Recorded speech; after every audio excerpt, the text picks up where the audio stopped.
Hello, hello, hello. Here we are again, Tasty Tuesday. And we are making Almond Joy quinoa breakfast bowls.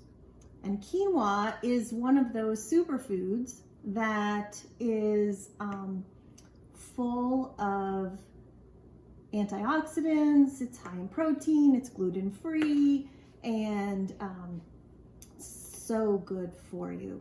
But when you use cooked quinoa, you need to rinse it before you cook it to get the starchy residue off of it. And we're going to use a half a cup for one serving. So if you take a half a cup of raw quinoa, uncooked quinoa, you're going to get potentially a cup to a cup and a half of quinoa. So cook your quinoa according to package instructions. If you want it to be softer, then add a little bit more water.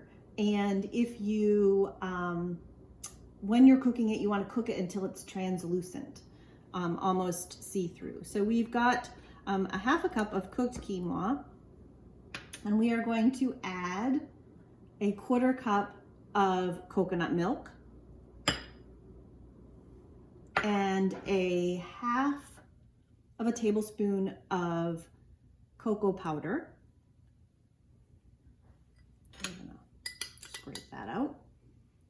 And we are going to put in a teaspoon of honey for a little bit of sweetness.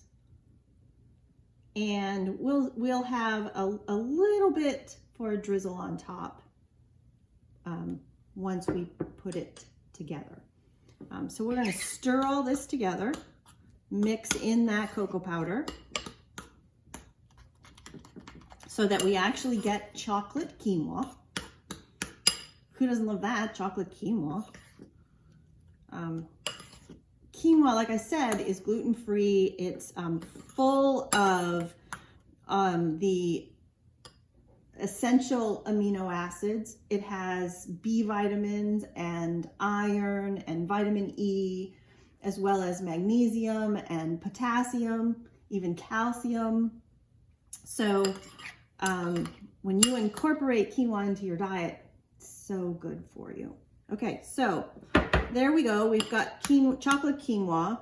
And then what we're going to do is we're just going to top it with 2 tablespoons of chocolate chips. This is what makes it the Almond Joy. 2 tablespoons of shredded unsweetened coconut. 3 tablespoons of unsalted roasted almonds.